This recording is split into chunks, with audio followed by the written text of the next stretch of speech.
Hey, do I just go? Yeah. Okay, cool. So you've talked a little bit about American competitiveness tonight, and I'm getting a sense that you're also not a huge fan of college. Is that correct? Somewhat, yeah. Okay, somewhat. And you are also not a fan of immigration. So given those two stances, you are proposing cutting off a substantial part of America's labor supply, both in skilled and unskilled sectors. And you're not encouraging young people, or rather you are actively discouraging young people from gaining the necessary skills to replace the skilled immigrants that are coming in. So given that you hold these two stances, how is America going to become more competitive when you, especially in fields that require highly skilled labor, such as medical research and material science and engineering? Well, of course I want people to get skills, so that's not a correct representation. Does college provide skills to the majority of people that go? Does a woman's study degree give you any skills that was going to help us fight China? Well, you're taking, and I know why you're doing this. That's a majority of degrees, and people that go to college are in the social sciences, are in communications, and they're in irrelevant degrees, a majority. So a majority of the 21 million people that are in college right now are there studying stuff that you and I would laugh at.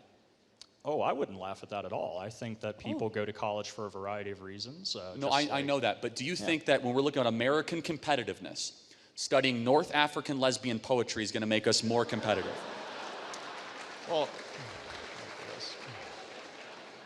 I don't think that a person's decision to pursue an education should be determined by what is necessarily for the greater good of the country. That's a separate issue. I'm not even contending that. Everyone has a right to do that. You can make whatever path you want.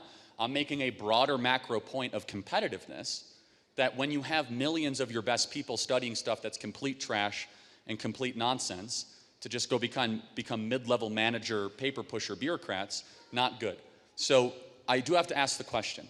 Well, you haven't answered my question yet, because you're going on and you're talking about, okay, some degrees are not going to make America... not some. Okay, a majority. I'll grant you that. So you're saying a majority of degrees that are granted in the United States are not going to make America competitive in STEM fields. Okay, fine. I asked, given that you are anti-immigration and that you are disparaging going to college in general... I'm anti-illegal immigration, just to make sure. I'm anti-foreigners breaking into our country. So I have to clarify you on my position, but go ahead. So the Trump administration's deportation of academics, that's bad, you would say?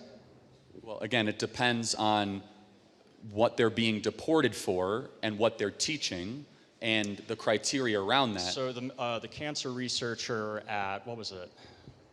Boston U, Harvard? Some Boston university that was deported for forgetting to declare frog embryos in her carry-on. That was a dangerous person that needed to be deported.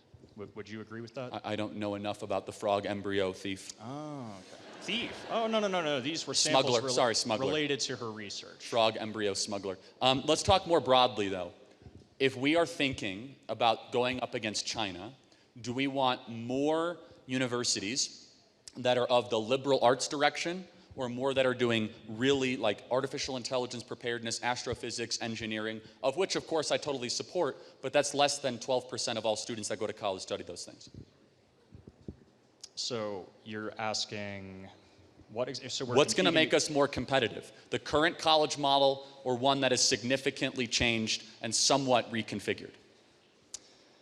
Well, your premise is that we're competing against China. I would say we're an enemy with the Chinese Communist Party, not just a trading partner, that they're an enemy of the United States. But I don't want to go too far down that rabbit hole. Back to immigration. I'm against illegal immigration. I want the best people to be here, merit-based, but I don't believe immigration is a charity. You should not come here just because you want to, and we're not going to open our doors as just an act of benevolency. We want the best people that are going to assimilate and make our country more competitive. So you don't think we should open our doors to anyone with, say, a PhD or a highly skilled... No, it depends. Of course not. Now, if you have a PhD and you've written extensively on how the atom was split, and you're from Japan, then yeah, we'll entertain you coming to this country, and we want that, of course.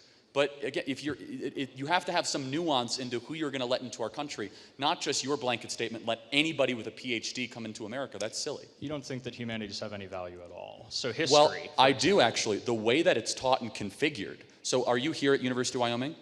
Yes, I am. Okay. Are you in the humanities, or what are you? Oh, it depends on who you ask. I'm studying to be a doctor of economics. Oh, great. Good. Yeah. So you guys have spent a lot of time studying Thomas Sowell Yes. and Milton Friedman Yes. and F.A. Hayek and Ludwig von Mises. Yes. All of that. My work is actually quite closely related to Friedrich Hayek. Great. So do you think most college kids across the country are learning Hayek? Actually, yes. I was introduced to Hayek and Bastiat. That's a joke, and you know it. Like, Oh, really? You're the first economics student in the country I've ever known that even knows who Hayek is. Well, I think that's because a lot of people enter economics thinking that it's just another business degree, that it's just about how I mean, to run a firm. it's a rigorous study to obviously go after. The humanities, as they're configured, are wretched to the core with anti-Western teaching, anti-American literature, Anti-Western teaching. an emphasis on Herbert Marcuse and Angela Davis and Kimberly Crenshaw Whoa, what's and wrong with Judith Angela Butler Davis? and Derek Bell. What's wrong with Angela Davis? She's a great woman. What, Angela Davis, the Yeah. outspoken vocal communist? Yeah. She's a great woman. Yeah. Wow. Yeah. That's why kids shouldn't go to college, to learn from communists. That proves my point. Angela Davis has nothing to offer to the academy. She is the disciple of Herbert Marcuse. You don't think a diverse education in political theory is useful? You can learn about those perspectives, but studying them as your primary perspective, do you think Whoa. do you, Who's studying Angela Davis as their primary perspective? That's a leap. That is a leap. No, it's, hold on. Angela Davis is, or the postmodern school of thought, brought to you by Marcuse and the Frankfurt School and Jacques Derrida, is the predominant philosophical worldview that is put forward in the humanities across the country. That is Charlie, a fact. We've strayed pretty far from my original point. We've got people behind No, me. I mean- Well, hold on. I'm just going to give you an opportunity to clearly answer the questions that I had, given that you are anti-immigration. Anti-illegal immigration. Okay, fine. Anti-illegal immigration. Yes. That's fine. I I'll grant want you more that. Elon Musks and less Elon Omars. Does that make sense? Well, that's bait, but okay. So that's the type of legal immigration I want. More Elons, less Elons. Okay. We're going to ignore that bait.